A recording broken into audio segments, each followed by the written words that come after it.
मंगल में मंगल करन वीतराग विज्ञान नमो तार जाते वे हरिहंतादि महान कर मंगल कर महा ग्रंथ करन के काज जाते मिले समाज सब पावे निज पद राज। इस भव तरु का मूल एक जानो मिथ्या भाव ताको कर निर्मूल अब करिए मोक्ष उपाय। आत्मज्ञान ही ज्ञान है शेष सभी अज्ञान विश्व शांति का मूल है वीतराग विज्ञान। वीतराग विज्ञान ही तीन लोक में सार वीतराग विज्ञान का घर घर हो प्रसार। सम्यक दर्शन का विषय पृष्ठ क्रमांक 126। सबसे नीचे का प्रश्न है, जब श्रद्धा और चारित्र दोनों गुण स्वतंत्र हैं तब ऐसा क्यों होता है? ठीक है ना। यद्यपि गुण स्वतंत्र हैं परंतु श्रद्धा गुण से चारित्र गुण पूज्य है की अपेक्षा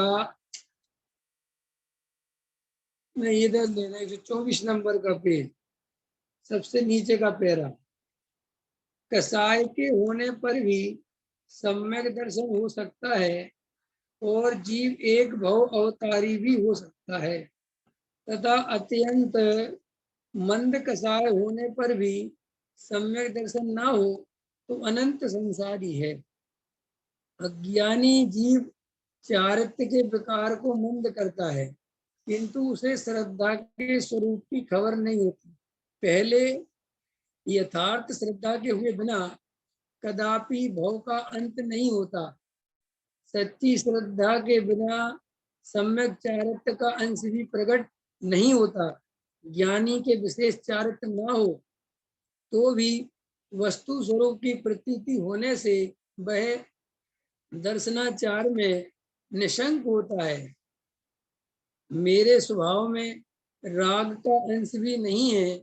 मैं ज्ञान स्वभावी ज्ञाता ही हूँ। जिसने ऐसी प्रतीति की है उसके चारित्र दशा न होने पर भी दर्शनाचार सुधर गया है। उसे श्रद्धा में कदापि शंका नहीं होती।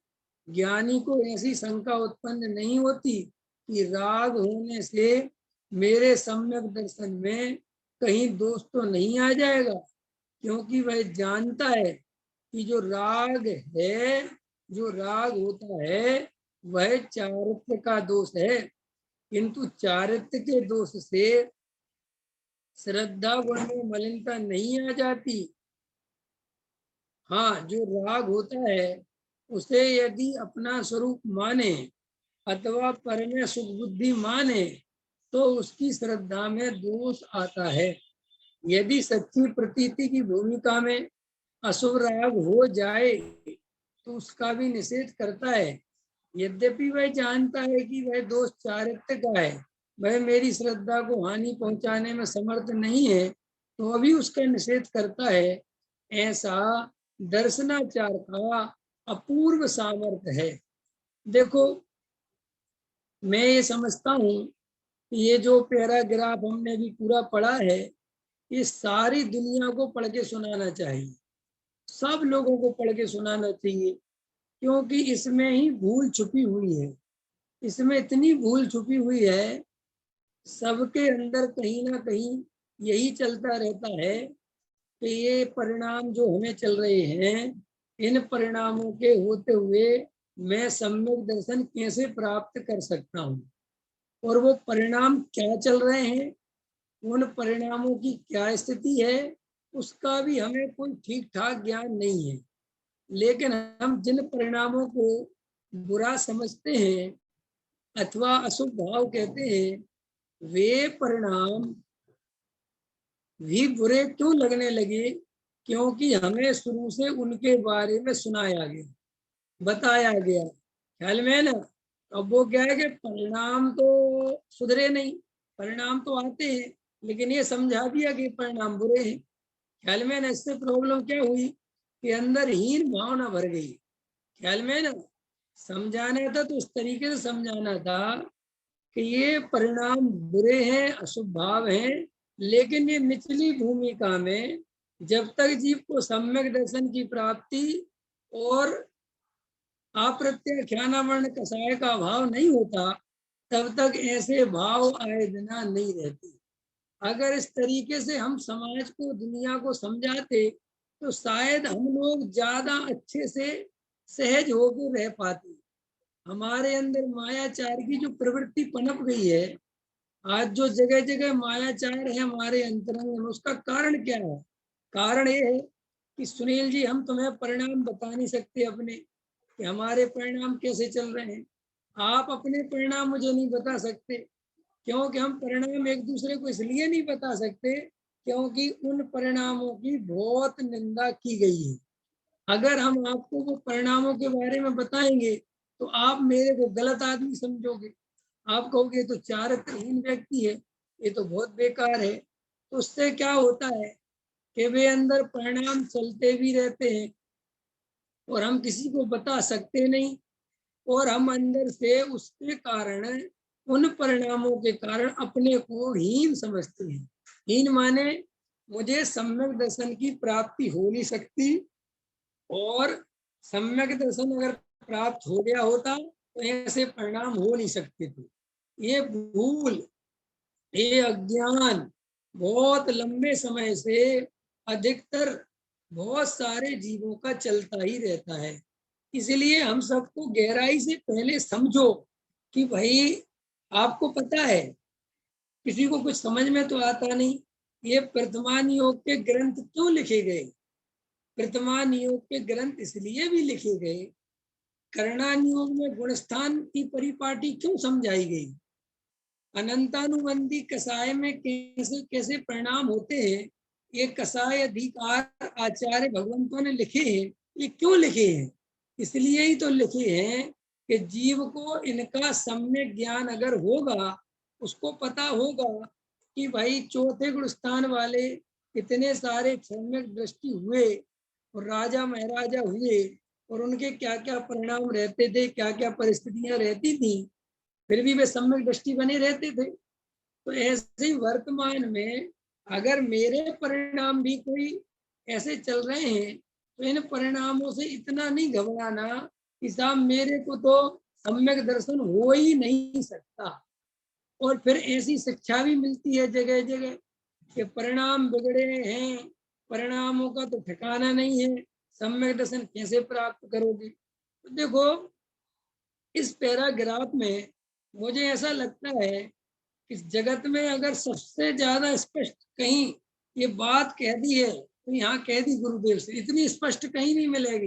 देखो क्या क्या लिखा, कसाय के होने पर भी सम्यक दर्शन हो सकता है, लिखा है, साफ साफ लिखा है।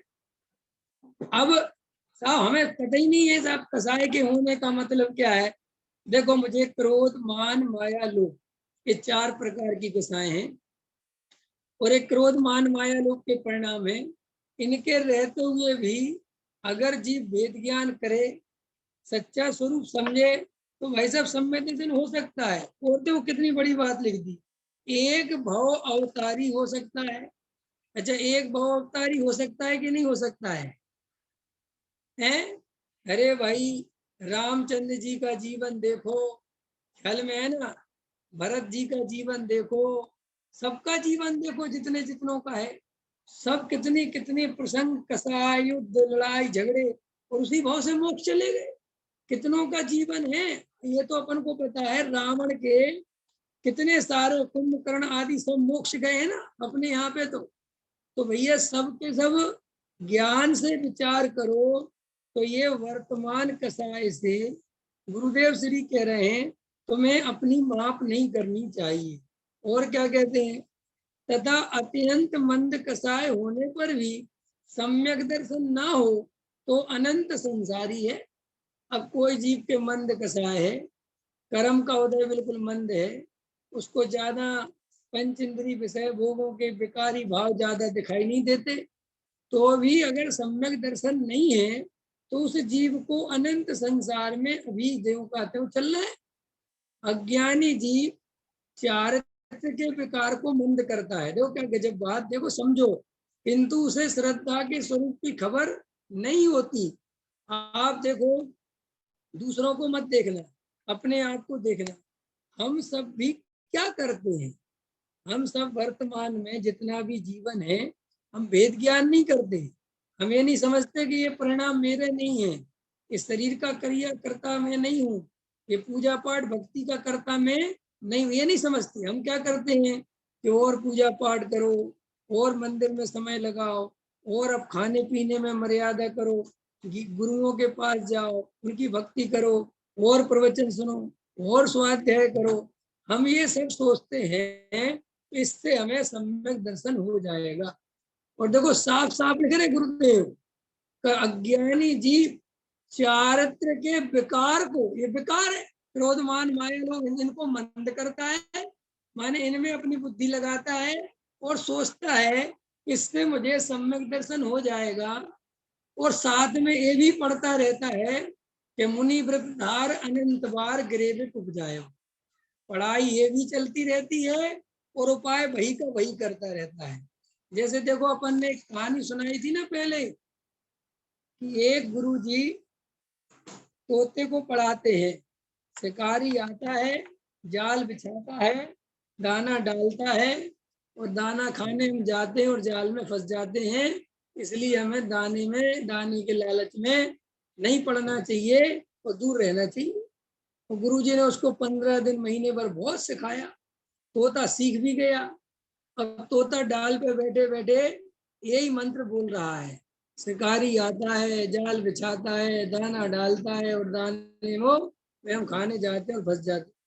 अब शिकारी आया, शिकारी ने तोते की तरफ देखा तो शिकारी ने कहा, अरे भाई ये तोता तो बहुत होशियार है, इसको तो पकड़ना असंभव है। और शिकारी ने अपना जाल नहीं बिछाया और शिकारी वापस जाने लगा। लेकिन शिकारी ने मन में सोचा कि यार एक बार तो चांस लेना ही चाहिए। क्यों? क्योंकि है तो आखिर तोता ही, क्या पता बोल नहीं सीखा हो, अंदर श्रद्धान तो पलटा नहीं हो। और बस उसने जाल बिछाया, दाना डाला शिकारी ने, और तोता बोलता बोलता दाना खाने आया और दाना खाता जा रहा है, जाल में फंस गया। और जाल में फंसने के बाद क्या बोल रहा है, शिकारी आता है, दाना डालता है, जाल बिछाता है और फंस जाए। तो जब वो जाल में शिकारी लेके जा रहा था तो गुरुजी ने देखा, कह रे रे रे रे देखो क्या हालत है। तो किसी ने कहा, गुरुजी आखिर वो तोता ही है, ऐसे ही हम मनुष्यों की हालत है, हम सब की यही हालत है।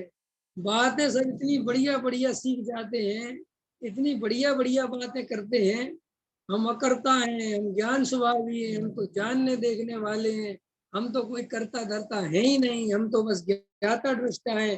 अरे साहब, इस जीव ने अनंत बार मुनि बना, अनंत बार इतने पिछी कमंडल लिए, ये किया वो किया, भरी सभाओं में ये बात चल रही है और सब जीव इस बात की दाद दे रहे हैं, वाह वाह साहब। और बाद में वे जीव क्या पूछते हैं पंडित जी से, पंडित जी हमारी कसाय मंद नहीं होती, पंडित जी हमारी कसाय मंद करो, हमारी कसाय मंद नहीं होगी तो हमें सम्मिलन कैसे हो जाएगा।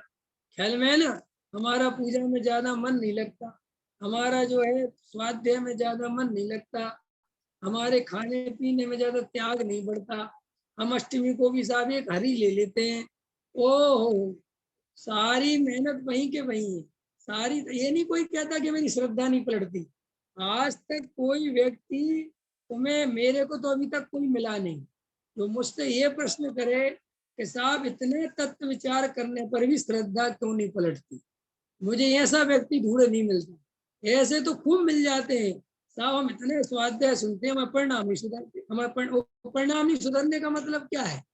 परिणाम नहीं सुधरते माने वे दिन रात शुभ भाव चाहते हैं। दिन रात क्या भाव चाहते हैं? क्योंकि परिणाम नहीं सुधरते माने शुद्ध भाव तो चाहते नहीं, क्योंकि शुद्ध भाव तो अलग चीज है, वो तो आत्मा के आश्रय से प्रकट होता है।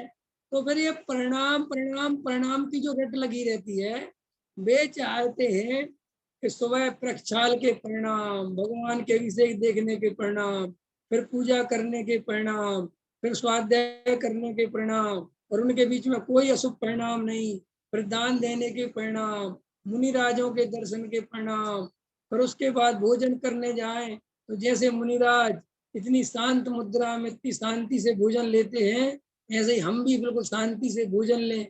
जैसे मुनिराज सब सब रसों का त्याग करके बैठे हैं, ऐसे हमें भी रसों के खाने के भाव नहीं आए। बच्चे परेशान करें तो हम वीतराग भाव से क्षमा कर दें। हमें सब जीवों के प्रति करुणा भाव रहे। ये सब अपनी अपनी इमेज बना के बैठे। अब ऐसा तो होने से रहा, क्योंकि ऐसा तो तीन कसाय चौकड़ी के भाव में होता है, और जे अनंतानुबंधी में चाहता है, तो वहां ऐसा होता तो है नहीं। तो होता नहीं तो फिर प्रश्न करता है कि साहब हमारे परिणाम नहीं सुधरते। तो वो पंडित जी वगैरह अथवा विद्वान वगैरह और महाराज जी वगैरह कहते हैं परिणाम सुधारने, यहाँ परिणाम तो नियम ले लो, नियम लो, उससे तुम्हारे परिणाम सुधर जाए। इसका अब क्या नियम ले ले तो तुम्हें क्या परिणाम आते हैं कि साहब मैं पूजा करने में मेरा मन, नियम ले लो पूजा करने, अपने आप मन लगने लगे कि ठीक है साहब नियम दिलवा दो। नियम दिलवा दिया, अब रोज मंदिर जाने का नियम दिलवा दिया, साथ में ये भी समझा दिया कि अगर नियम तोड़ा, अब तुमने देखो नियम तो ले लिया है, अगर नियम तोड़ा तो कहाँ जाओगे प्रमोद जी? नियम तोड़ने वाले कहाँ जाते हैं? नियम के पास। ख्याल में आया कि नहीं आया? तो भाई साहब नियम नहीं तोड़ना, रोज सुबह 7 बजे मंदिर पहुंच जाना। अब बेचारा डर के मारे रोज सुबह 7 बजे मंदिर पहुंच जाता है। अब धीरे धीरे 4 दिन 5 दिन 8 दिन 10 दिन 15 दिन 20 दिन 25 दिन 50 दिन, जब रोज रोज जाएगा तो एक आदत का विकास हो जाएगा। होगा कि नहीं होगा? क्या होगा? आदत का विकास हो जाएगा। और जब आदत का विकास हो जाएगा तो वो आदत फिर ऐसी मजबूत हो जाएगी कि फिर अगर तुम मंदिर नहीं जाओगे तो चैन नहीं पड़ेगी। तो तुम उसे फिर बहुत अच्छा समझोगे कि देखो साहब नियम आखिर कितना फायदेमंद हो गया, अब मुझे मंदिर के बिना चैन नहीं पड़ती। जबकि कोई भी आदत है वो पराधीनता लेके आती है, वो स्वाधीनता लेके नहीं आती। अपने यहाँ तो आदत को व्यसन का, व्यसन का मतलब ये है गुलामी, कि साहब कोई व्यक्ति एक खाने पीने के बिना नहीं रह पाता, तुम मंदिर के बिना नहीं रह पाते। कोई व्यक्ति फिल्म देखने के बिना नहीं रह पाता, तुम टीवी भगवान को मंदिर जाए बिना नहीं रह पाते। उसमें कोई बहुत मूलभूत अंतर नहीं है। आपको एक एंगल बता दिया गया। जैसे देखो कोई व्यक्ति आपने देखा होगा, सब देखे ही होंगे अपने जीवन में, अगर आप रोज 4 बजे उठने लग जाओ तो आपको 2 4 6 दिन 8 दिन 10 दिन 15 दिन महीने भर परेशानी होगी। लेकिन फिर क्या होगा? 4 बजे अपने आप ही नींद खुलने लगेगी, और फिर तुम चाहोगे भी ना कि आज मुझे 4 बजे नहीं उठना है, तो गारंटी से तुम 4 बजे उठ के बैठ जाओ। मैंने खूब देखा है, हमारे पिताजी 20 वर्षों तक 4 बजे उठते रहे गांव में 4 बजे। अब उनसे हम कहते हैं यहाँ तो कोई 4 बजे उठने के लिए कोई काम नहीं है, क्यों उठते हो? लेकिन वो तो कहते भैया 4 बजे नींद खुली जाती, हम करें। समझ, सोना चाहते हैं फिर भी वो अपने अब ये कोई धर्म का अंग थोड़ी है। आप कोई भी काम जब लगातार लगातार करते हो तो लोग समझते हैं कि नियम नियम बहुत अच्छी चीज है। अरे भाई नियम मतलब क्या है? अंतरंग में अपने स्वरूप में इतना आनंद आने लग जाए कि बाहर में जाने का, बाहर में भोगने का मन नहीं करे, इसका नाम नियम है। ये त्याग है। त्याग किसे कहते पता? त्याग का अर्थ होता है कि जिसकी लौट के कभी याद ना आए। समझ गए ना? तो इसलिए तो हम और आप दान को त्याग नहीं कह पाते। दान और त्याग में क्या अंतर है पता है? त्याग करने के बाद उसे याद करने का भी निषेध है, उसके बारे में सोचना भी निषेध है। और दान में क्या है कि हमने मंदिर में 5 लाख रुपए दान दे दिए, तो हम याद भी कर सकते हैं, मंदिर में जाके देख भी सकते हैं कि हमारे 5 लाख रुपए का जो हमने दान दिया था उसका बराबर यूज हो रहा है कि नहीं हो रहा है, कोई दुरुपयोग तो नहीं हो रहा है। त्याग में ऐसा नहीं है, त्याग कर दिया तो कर दिया। त्याग हमेशा छोटी चीज का होता है, दान अच्छी वस्तु का होता है। मोह राग देश त्याग करने चाहिए, ख्याल में ना। तो अभी हमें जो दुनिया में छोटे छोटे नियम ना जाने कब बड़े नियम बन जाते हैं, इससे कुछ नहीं होता। आपको क्या लगता है? अभी घबराना नहीं, एक बार भोजन करना बहुत कठिन बात है, बिल्कुल कठिन बात नहीं है, बिल्कुल कठिन नहीं। आप अभी 2 महीने तक ताकत लगा के एक बार भोजन करने की आदत डालो, आप देखोगे कि आपको उतने में ही काम चलने लगा। मैं तो कितने लोगों को जानता हूं अपने, जिनके कोई नियम नहीं है, कोई वो त्यागी वृत्ति नहीं है, लेकिन उनकी नौकरी वगैरह ऐसी है कि वे एक ही बार भोजन करते हैं। वे उनको बाकी के टाइम में और आदत बन गई, 20 साल तक वैसे ही किया तो आदत बन गई, काम खत्म हो गया। तो ये सब हमें, ये बातें जो दुनिया में पढ़ाई जाती हैं कि नियम नियम नियम क्या होता है भाई? नियम ले लेके पालो, आदत बनाओ फिर पालो, उससे कुछ नहीं होता।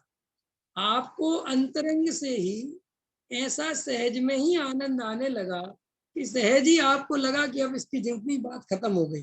लेकिन लोगों के ऐसे मन में प्रश्न उठते हैं कि ऐसे तो कुछ भी त्याग कर ही नहीं पाएगा, कोई त्याग करेगा ही नहीं। कि हाँ, अगर तुम ऐसे त्याग नहीं कर सकते तो तुम त्याग मत करना, क्योंकि वैसे त्याग करने की कोई वैल्यू नहीं। मैं आपसे एक प्रश्न करता हूं, देखो, कोई भी व्यक्ति, कोई भी चीज जिसका जो गुण धर्म है, नमक का गुण धर्म खारा करना है, खारापन है, तो अब मैं आपसे पूछता हूं, मुझे एक सब्जी को खारा करना है, मैंने सब्जी में नमक डालना है, नमक का जरूरत है। अब मैं नमक तो नहीं डालूं और मैं उसकी जगह अन्य अन्य अन्य उपाय करूं तो सब्जी खारी हो जाएगी? नहीं होगी। तो आप लोग में समझदार होते ना कि नहीं, सब नमक ही चाहिए। ऐसे ही अगर तुम्हारे सहजता से नियम नहीं आते तो भाई नहीं आते, तो करो अपना ऐसा पुरुषार्थ के सहजता से नियम आवे। लेकिन जबरदस्ती नियम लेके उन्हें सहज बनाने की कोशिश करना, ये कोई समझदारी नहीं है। वे आदत से सहज बन तो जाएंगे, क्योंकि आप कितने ही कठोर नियम ले लो, अगर आप उसे रोज रोज रोज रोज पालन करोगे तो वो आपको सहज लगने लगेगा। अंतर समझ में आया कि नहीं आया? लेकिन वो सहज होगा नहीं, सहज लगने तो लगेगा लेकिन वो सहज होगा नहीं। कि कैसे सहज नहीं होगा? कि तुम उसके बदले कहीं ना कहीं और कसाय पूरी कर रहे होगे, कहीं और ताकत तुम्हारी ज्यादा लग रही होगी। ख्याल में है ना? ऐसा आप देख लेना, आप नियम देख लेना अपना पालन करके। आप अगर एक जगह का राग रोकते हो तो वो राग कहीं और से पूरा करते हो। मानते हो ये बात कि नहीं मानते? बोलो। है, ये जो पंडित विद्वान होते हैं ना, ये जो प्रवचनकार होते हैं, ये जो प्रवचन करने की आदत बन जाती है ना, ये राग घेर लेता है कि प्रवचन प्रवचन। तो इनको कोई प्रवचन करने सुनने वाला नहीं मिले तो अपनी पत्नी और बच्चों को प्रवचन दे डाल। ख्याल में आया कि नहीं आया? कि तुम्हें कुछ समझ में नहीं आता, दो धर्म की बातें नहीं सुन सकती है संसार में, अरे सुनो, उसी को सुनाने लग जाए। तो क्यों? कि भाई वो आदत पड़ गई सुनाने की। ख्याल में है ना? तो हमारे सबके जीवन में हमें देखना पड़ेगा, चेक करना पड़ेगा कि वास्तव में हमारे जीवन में क्या चल रहा है, क्यों चल रहा है, ये काम कहाँ से चालू हुआ, कैसे चालू हुआ, ये जो हम क्रिया कर रहे हैं कैसे कर रहे हैं, इसके पीछे कैसे रीजन है। तो आप एक एक चीज देखोगे तब आपको समझ में आ सकता है कि ये सब चारित्र्य के विकार को ही रोकने का प्रयास है। और चारित्र्य को रोकने का जो प्रयास है वो इसलिए है कि हमने परिणामों के लिए ये बात समझ ली है कि साहब परिणाम बिगड़ेंगे तो हमारा परिणाम बिगड़ेगा, तो हमें खोटा कर्म बंद होगा, और हमें उसके बदले में सजा मिलेगी, और अच्छे परिणाम रहेंगे तो साहब हमें बढ़िया रहेगा, स्वर्ग आदि मिल जाएंगे, बढ़िया बंद होएगा, बढ़िया जो भी है। तो देखो गुरुदेव कितना साफ साफ लिख रहे हैं कि अनादि काल से जब ये प्रश्न खड़ा करते हैं ना लोग कि भाई इस जीव को समोशरण में जाने का अवसर मिला, मुनि व्रत धारण करने का अवसर मिला, जिनवाणी पढ़ने का अवसर मिला, सम्यक दर्शन का भगवान आत्मा समझने का भी अवसर मिला, 11 अंग 9 पूर्व का ज्ञान भी हो गया, तो फिर ये जीव सम्यक दर्शन प्राप्त क्यों नहीं कर पाए? ये प्रश्न हमारे मन में जरूर उठना चाहिए गहराई से। उसका कारण ही ये है कि हमें जब भी अवसर मिला हमने हर अवसर पर परिणाम सुधारने की कोशिश करी, और ये बात भी परम सत्य है कि वह परिणाम सुधारने की कोशिश में वो भव ही चला गया, वो अवसर ही चला गया। मान के चलो, समझो मेरे को अभी अवसर मिला है और मैं ये सोच रहा हूँ कि हे जिनेन्द्र भगवान मुझे खोटा बंद नहीं हो, मुझे पाप के परिणाम नहीं हो, और मैं रात और दिन पूजा करने जा रहा हूँ, स्वाध्याय कर रहा हूँ, त्याग व्रत कर रहा हूँ, मुनिराजों को आहार दे के अपने नियम धर्म पाल रहा हूँ, सारे क्रियाकलाप पाल रहा हूँ, और मन ही मन ये सोच रहा हूँ कि मुझे पाप बंद नहीं हो रहा होगा। मैं तो भैया अपना बहुत, मैंने व्यापार भी कम कर दिया, मैं तो अब बिल्कुल कम व्यापार करता हूँ, मैंने अन्याय का कमाना बंद कर दिया, चोरी का बेचना बंद कर दिया, अब तो मैंने उल्टे सीधे नाप शनाप रेट भी बंद कर दिए।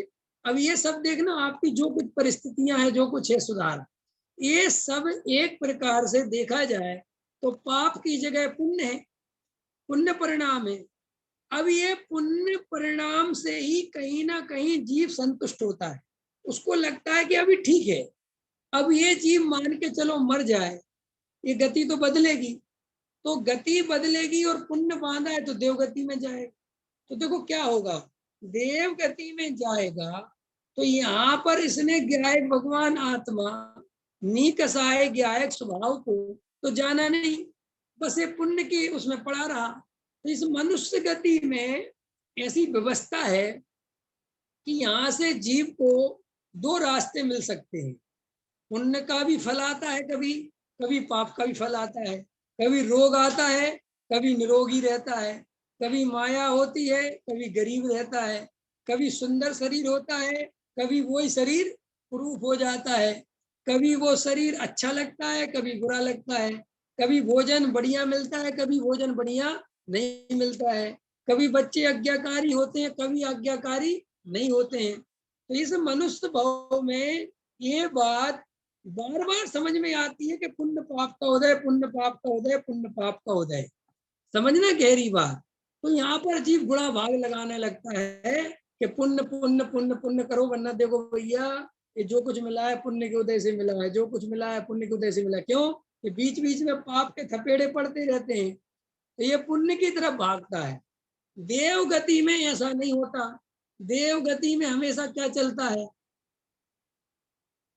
विवेक जी? देव गति में सदा काल क्या चलता है? पुण्य का उदय चलता है, बिल्कुल पुण्य का उदय पूरे टाइम, समझना मेरी बात। अब वहां पर जीव को पाप का उदय तो चलता नहीं है, तो जीव वहां पर पुण्य के उदय में गाफिल हो जाता है, बेहोश, बिल्कुल मस्त हो जाता है। इसीलिए वहां से मरकर प्राप्त पर्याय में तन्मय होने के कारण, संयोगों में तन्मय होने के कारण एक इंद्रिय आदि की पर्याय में चला जाता है। तो देखो, जिस पुण्य को हम भला समझ रहे हैं और भला समझ समझ के कर करके संतुष्ट हो रहे हैं, उसकी अंतिम गति कितनी खोटी है, उसका अंत कितना बुरा है। कि क्यों? कि वो पुण्य करने से देवगति मिली और देवगति में एकत्व मत करने से त्रियंच गति एक इंद्रिय की पर्याय में चला गया। अब मान के चलो कोई जीव इस मनुष्य पर्याय में ये पुण्य और पाप की चिंता ना करके भेद ज्ञान करे, तत्व विचार करे, तत्व का निर्णय करे, आत्मानुभव का उपाय करे, तो देखो उससे दो बातें होंगी। एक तो वो कुगति में जाएगा नहीं, पहली बात, और देवगति आदि में जाएगा तो वहां पर चूंकि यहाँ से ज्ञायक भगवान आत्मा का अनुभव करके तत्व निर्णय करके भेद ज्ञान पूर्वक इस पर्याय को छोड़ा है, तो वहां पर भी वो संस्कार काम करेंगे, तो वहां वो देवगति में तन्मय नहीं होगा। तो देवगति में तन्मय नहीं होगा तो द्वारा से मनुष्य बनेगा, और मनुष्य बनेगा तो वे संस्कार फिर काम करेंगे, तो हो सकता है इस भाव में अगले भाव में मुनिराज बन जाए और मोक्ष चला जाए।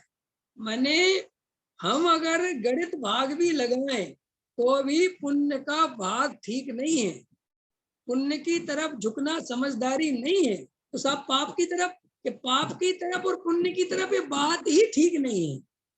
तुम ये पुण्य और पाप के भेद ही मत करो, तुम तो सिर्फ ये निर्णय करो कि जैसा पुण्य मेरा पड़ोसी है ऐसे ही पाप मेरा पड़ोसी है, ना पुण्य भला है ना पाप भला है, दोनों ही मेरे से भिन्न हैं। इसलिए पुण्य के परिणाम से खुश होते रहना और पाप के परिणाम से डरते रहना ये ठीक बात नहीं है। क्लियर हो गई ये बात? तो फिर साहब मैं क्या करूं कि देखो भैया, पाप के परिणाम आएंगे तो भेद ज्ञान करना, पुण्य के परिणाम आएंगे तो भी भेद ज्ञान करना, तुम दोनों में ही भेद ज्ञान करना, तो तुम्हें सम्यक दर्शन की प्राप्ति स्वयं अवश्य होगी। और अगर तुमने पुण्य के परिणामों को अच्छा माना और पुण्य करने से अपने को खुश होते हुए देखा कि चलो सब बढ़िया है साहब, पाप से तो बच गए। कई लोगों के मुंह से आप, मुमुक्षुओं के मुंह से सुनोगे, उनसे आप कहोगे कि भैया पुण्य और पाप, तो हमेशा कहेंगे देखो भैया सम्यक दर्शन तो अपनी योग्यता से होगा, जब होना होगा तब होगा, लेकिन कम से कम पापों से तो बच के रहना चाहिए। ऐसा सुना है आप लोगों ने? अरे ऐसा सुना नहीं है, ऐसा ही चल रहा है। ख्याल में आया कि नहीं आया? सबके अंदर हम जो शांति से बैठे हुए हैं, काहे के लिए बैठे बताओ? क्योंकि आपको ऐसा लग रहा है कि पुण्य तो बन रहा है ना। अगर आपको दिन रात पाप बंधने लग जाए तो आपको घबराहट हो जाएगी। आप मंदिर हो आते हो, स्वाध्याय सुन लेते हो, तो मन में लगता है ठीक है भैया अपन कर तो रहे, लेकिन आचार्य भगवंत कहते हैं देखो भाई, ये बार बार वही गलती तुम दोहरा रहे हो तो जन्मों जन्मों से तुमने करी है, और इस पर्याय में भी शायद वही गलती कर रहे हो। और ये परिणामों का भय, बचपन से हमारे संस्कार ऐसे चले जाते हैं, इतना परिणाम परिणाम बचपन में, पाप करोगे तो नरक जाओगे, फिर पाप करोगे तो भगवान सजा देगा, पाप करोगे तो बेटा उल्टे लटकोगे, पाप करोगे तो ये होगा वो होगा, और पुण्य करोगे तो अच्छा मिलेगा, ये मिलेगा वो मिलेगा, मंदिर जाओगे तो पास हो जाओगे, मंदिर जाओगे तो ये हो जाएगा। बोलो ये सब लालच दिए गए कि नहीं दिए गए? और ये लालच हम बचपन में तो अज्ञानता में दे देते हैं बच्चों को, लेकिन हमें पता नहीं है कि ये कितने भारी पड़ने वाले हैं। अंदर समझ में आया कि नहीं आया? कि क्यों कि हम बड़े में ये सोचते हैं कि अब तो हम बड़े हो गए, लेकिन वे संस्कार वहीं के वहीं बने रहते हैं। ये बात आपको मजाक लगेगी, लेकिन ये मजाक नहीं है, सच्चाई है।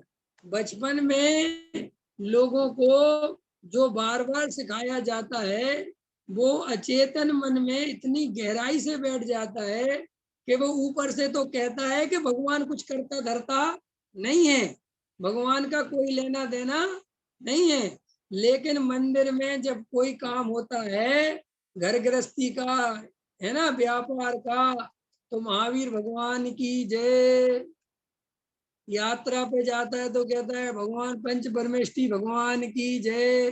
करते कि नहीं करते? अच्छा आप ऐसे हृदय में हाथ बताओ, आप क्यों करते? उस समय याद करने का क्या मतलब है? क्यों किया आपने याद? क्योंकि आपके पंच परमेष्टि में तो ऐसा कहीं नहीं लिखा कि साहब कोई विशेष ऑफर है कि आप सब कुछ समय यात्रा पे जाओगे तो कुछ बात है, ऐसा तो कुछ है नहीं अपने यहाँ। क्योंकि अपने यहाँ तो वही साफ साफ लिखा है, भगवान को तो 24 घंटे याद करो भी तो चलेगा, और जब मन करे उससे कोई, उसी टाइम पे तुमने पंच परमेष्टि की जय बोली, शांतिनाथ की, पारसनाथ की, सबकी जय बोली, क्यों बोली? किसी कोई बात है अंदर कि कहीं ना कहीं मन में रहता है कि हमारी ये यात्रा शांति से हो जाए। तो भैया अब तुम्हारे मन में ये रहता है तो वो जो अन्नमति है, जो किसी और की जय बोल रहा है, तो उसके भी तो मन में यही रहता है। बोलो, वे ड्राइवर जो है, वे जितनी भी माता मणियाएं मिलती हैं, वे सब जगह हॉर्न बजाते जाते हैं। तो क्यों बजाते हैं हॉर्न? कि भाई वो कहते हैं कि देखो भैया, हमें तो पता नहीं है यहाँ पर कौन विराजमान है, लेकिन जो भी देवी देवता वास करते हो, उनको हमारा नमस्कार और हमारी यात्रा मंगलमय होने दो। रह के समझ में है ना? ऐसे आपको भी ये संस्कार बचपन से, आपके पिताजी यात्रा करते थे तो वे पंच परमेष्टि की जय बोलते थे, तो वो आपने बचपन से सुनी, तो वही आदत आप में आ गई। अब आप जय बोलते हो तो आपके बच्चे आगे जय बोलेंगे। तो ऐसे ये परंपराएं निरंतर चलती रहती हैं, और इन परंपराओं का कोई विशेष संबंध वैसा नहीं है। लेकिन कोई प्रश्न खड़ा इसलिए नहीं करता कि सबको लगता है कि अच्छा है ना, भगवान का नाम लेना बुरा थोड़ी है, तो अब अपन कहते चलना तो बढ़िया है। लेकिन भाई, भगवान का नाम लेना तो बुरा नहीं है, लेकिन तुमने किस अभिप्राय से लिया है, ये तो बुरा है ना। ख्याल में आया कि नहीं आया? जैसे देखो, मुनि राजों की सेवा करना अच्छी बात है, लेकिन कुगरुओं की सेवा करना अच्छी बात नहीं है ना। क्योंकि कुगरुओं की सेवा करोगे तो सुगरुओं का भाव होता चला जाएगा, उससे कुगरू बढ़ते चले जाएंगे। क्यों? कि जब सेवा मिलेगी, कोई पूछने वाला नहीं, कोई बताने वाला नहीं, कोई परीक्षा लेने वाला नहीं, तो अपने मन का जो है करेंगे, और जनता सेवा करती रहेगी। तो सावधान रहना पड़ेगा कि नहीं? अगर मैं आपसे आम भाषा में पूछूं कि सेवा करना बुरा है क्या, तो आप कहोगे नहीं, सेवा करना बुरा नहीं है। लेकिन समझदार व्यक्ति कहेगा कि बुरा और अच्छा तो तब बताएंगे, पहले ये बताओ सेवा करनी किसकी है। ख्याल में आएगी? जब बताओ विवेक जी, दान देना बुरा है कि अच्छा है? ये न मत बोला करो अच्छा है, प्रश्न ये खड़ा करो कि अच्छा और बुरा बाद में, पहले ये बताओ दान देना किसको है। क्यों? शराबी जुआरियों को अगर दान दे दोगे तो भैया वो क्या करेंगे? हैं? कत्ल खाने खोलने वालों को दान दे दोगे तो वे क्या करेंगे? कुगरुओं को दान दे दोगे तो वे क्या करेंगे? कुपात्रों को दान दे दोगे तो भाई समझना पड़ेगा ना। ऐसे ही भगवान बोलने की, जय बोलने का कोई निषेध नहीं है, लेकिन तुमने किस अभिप्राय से बोला। अब ये लोग गृह प्रवेश कराते हैं, शांति विधान कराते हैं घरों में, ख्याल है ना, क्या क्या जो जो होता है। अब उनसे पूछोगे साहब क्यों कराया आपने, तो वो कहते साहब विधान करना बुरी बात है क्या? अगर हमने घर में कर लिया, 5 नाम ले लिए भगवान के, पंच परमेष्टि का स्मरण कर लिया, नहीं कोई बुरी बात नहीं है, तो रोज किया करो फिर, आज क्यों? ख्याल में आया कि नहीं आया? क्या समय घर का प्रवेश था, तो घर का प्रवेश था तो इसलिए किया। यही तो हम कह रहे हैं तुमसे कि तुमने घर का प्रवेश था इसलिए करा। आपको विवेक जी आश्चर्य होगा, अभी आपने ये सब चीजें अपने तरफ पता नहीं देखी, मैंने तो जब यहाँ आया ना तो गृह प्रवेश भी देखे। कभी कभी बहुत आपस में दारी फंस गई, उनने कहा कोई नहीं मिल रहा, आप आ जाते, चलो चलो आ जाए। तो वहां पर लोग सब कुछ पूछते फिरते हैं, कौन सी दिशा में क्या रखें, हलवा बना लें, क्या कर लें, क्या कर लें, और क्या क्या कर लें। अब मुझे इन सब चीजों से कोई इंटरेस्ट नहीं, तो मैं कहता कुछ भी करो, उससे क्या होता है। तो वो कहते यार पता नहीं तुम कैसी बातें करते हो। ख्याल में है कि नहीं आया? जैसे मेरे साथ बहुत होता था, किसी ने कहा साहब इसमें वो 1 रुपया 1.25 रुपये चाहिए, प्लस में ये लौंग इलायची बादाम ये सब डालते ना, तो मैं कहता था जो हो वो डाल दो, कोई बात नहीं, बादाम है तो वही चल जाएगी। उन्होंने कहा हमारे पास 1.25 नहीं, मैं कहा 10 का नोट डाल दो, कुछ नहीं होता। तो मैं कहते क्या हो रहा है सब? मैं कहता था ये सब चीजों में कोई दम ही नहीं है, ये तो तुम्हें लग नहीं साहब शास्त्रों में। अरे भाई, शास्त्र तुम्हारे सब वीतरागियों ने थोड़ी लिखे हुए हैं, और उनका एक अपना महत्व होगा, उनका एक अपना कारण होगा। लेकिन अगर हमें वो कारण पता ही नहीं है और हम बिना कारण ही करते चले जाते हैं, तो इसको सबको हमारे यहाँ मिथ्यात्व के खाते में डाल दिया। या तो हमें उसकी वैज्ञानिक विधि पता होनी चाहिए कि ये काम क्यों किया जा रहा है, और अगर तुम्हें वो पता नहीं है और सिर्फ तुम परंपरा के नाम पर कर रहे हो, तो इसी को तो कुल मिथ्यात्व कहते हैं, जो कुल से चला आ रहा है, जिसकी कोई तुम्हें कारण पता नहीं। तो इस तरीके से आपको और हमें अत्यंत सावधान होने की आवश्यकता है। देखो, आप जो भी काम करो उसका अंतरंग जरूर चेक करो कि इसके पीछे मेरा लॉजिक क्या है, अभिप्राय क्या है। अगर मैं दुकान में आता हूँ तो इस समय मैं विशेष हाथ जोड़ता हूँ भगवान के, और मेरा दर्श बिल्कुल स्टाइल ही अलग होता है, तो क्यों करता हूँ। देखा होगा तुमने लोगों को, दुकानदारों को, बिल्कुल जिस मेरे को तो कभी कभी दुकानदारों को देख कितना ऐसा लगता है वे मंदिर में जितने अच्छे से दर्शन नहीं करते, जितने अच्छे वे अपने छोटे से आले में वो विराजमान कर लेते ना, वो उसके दर्शन करते हैं। मतलब कारण क्या है, क्या बात है, कुछ ना कुछ तो, भले ही तुमने कोई और देवी देवता नहीं लगा रखे, भगवान महावीर की फोटो लगा रखी, लेकिन तुम भगवान महावीर से क्या अपील करते हो, पहले ये बताओ। क्या क्या कहना चाहते हो महावीर से कि हमारी दुकान बढ़िया चलवाओ, हमने आपको इसलिए लगा रखा है, वरना आपको उठा के अलग कर देंगे। क्या रिश्वत देते हो, क्या करते हो। कई लोग धूप बत्ती भी लगा देते कि बढ़िया खुशबू लो तुम, और हमारे काम है 2 रुपए की धूप बत्ती में भगवान को खरीद लेते। ख्याल में है कि नहीं है, कोई खबर नहीं ना, विचार नहीं ना, क्या है सब। तो इसीलिए हर चीज का एक लॉजिक खोजो कि भाई ये क्यों है। और अगर मैं नहीं कर रहा हूं, या तो तुम इसलिए कर रहे हो कि लोक व्यवहार है, उसको भी पहचानो। अगर तुम लोक व्यवहार से करते हो, समझना मेरी बात, और अंदर भी तुम्हारे लोक व्यवहार ही है, तो कोई बात नहीं, कोई डरने की बात नहीं, क्योंकि तुम्हारे अंदर क्लियरिटी है। लेकिन तुम कहते तो लोक व्यवहार हो और अंदर मान्यता वो ही है। ऐसे भी समझदार लोग हैं ना, कहेंगे, जैसे हम मान के चलो हम जैसा पंडित फंस जाए और किसी मोक्षु की दुकान में पहुंच जा, तो वो कहेगा अरे साहब तो लोग व्यवहार करते हैं, उनको सब पता है। क्या उसको पता है, इनसे थोड़ी कहना है। लेकिन उससे प्रश्न करो कि भाई मन में ये बताओ, तुम वास्तव में लोग व्यवहार निभाने के लिए करते हो, तो फिर लोग व्यवहार दिखाने के लिए तभी किया करो जब कोई खड़ा हो दुकान पे और तुम आए हो। और अगर तुम आए हो, कोई ग्राहक विराग है ही नहीं, तो बैठ जाओ शांति से, क्या फर्क पड़ता है। अंदर समझ में आया कि नहीं आया है। ये सब बातें मैं क्यों बता रहा हूँ। मुझे कई दफे मेरे साथ जब मैं फैक्ट्री वगैरह जाता हूँ, तो लड़के में से पीछे कई लड़के जैसे जुड़ जाते हैं, तो कहते भाई साहब आप कभी ना हाथ जोड़ते हो ना कुछ करते हो, आगे कहीं भी बैठ जाते हो, कहीं भी आओ कोई फर्क नहीं पड़ता, आप कहीं बैठने भैया तुम इन चक्करों में मत फंसो, तुम करो अपना काम करो। ख्याल में है कि नहीं है। तो मेरा कहने मतलब ये है कि आपको हर चीज को पहचानना चाहिए कि मेरा इसके पीछे क्या लॉजिक है, मैंने क्यों किया। तो आपको इतना आनंद आने लगेगा अपने जीवन में, और ये सब चीजें ही सम्यक दर्शन की ओर आपको ले जा सकती है। और आप अगर इन चीजों पर विचारशील नहीं हो, आप गंभीर नहीं हो, आप जीवन भर लोक व्यवहार और लोक मर्यादा और लोक मूर्ताओं को ढोते रहते हो, और ऐसा समझते रहते हो कि साहब नहीं नहीं साहब हमारे अंदर तो सब सही है, ऐसे नहीं चलेगा। तो अभी इतना स्पष्ट रूप से गुरुदेव श्री ने यहाँ पर खुलासा किया है, और स्पष्ट अभी और है इसमें। मैंने पैरा तो पूरा पढ़ लिया था, लेकिन इसमें अभी खुलासे की गुंजाइश मेरे हिसाब से दो क्लासों में रहेगी। इसलिए इसको अभी यहीं पर पूर्ण विराम करते हुए, फिर कल तो अपनी नियम सार जी की क्लास रहेगी, परसों इसको वापस व्यवस्थित आगे पढ़ेंगे। सभी लोग ध्यान रखें, ख्याल में है ना। और ज्यादा से ज्यादा लोग रात्रि में अपने जो सुन रहे हैं उनसे बिल्कुल समझ लो, अनुरोध है कि अभी कम लोग जुड़ रहे हैं, रात्रि में ज्यादा से अपने लोग जुड़े बैठे, 14-15 लोग होते थे, आज कम है।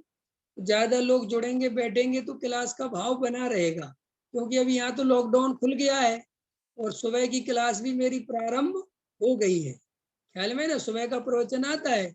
अगर तुम लोगों को शाम को ज्यादा अनुकूलता नहीं हो तो ऐसी कोई जरूरत नहीं, हफ्ते में 2 दिन की क्लास चलाएंगे, मंगलवार चलाएंगे, बुधवार चलाएंगे।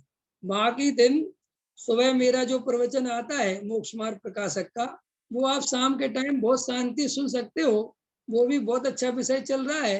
मतलब मेरा कहने का मतलब जबरदस्ती नहीं चलाना है अपन को कोई भी क्लास, आपको और डरने की भी बात नहीं है। अगर आप लोग ये स्वीकृति दोगे कि भैया आप हफ्ते में 2 दिन चलाओ, और हम तो सुबह मोक्ष मार्ग प्रकाशक की क्लास बहुत शांति से सुन लेते हैं और हमें अब रात की क्लास नहीं चाहिए, तो अपन रात की क्लास सिर्फ हफ्ते में 2 दिन या 1 दिन रख देंगे, शांति से, वो भी इसलिए हफ्ते में 2 दिन कि आपस में कोई बात है, कुछ है, आपका मिलना जुलना लाइव हो जाता है, थोड़ी बातचीत हो जाती है, ठीक है। इसलिए गंभीरता से विचार करना और मुझे पर्सनल मैसेज विचार करके बता देना, अपन उसको करेंगे। अभी का समय हो गया। सहजानंदी सो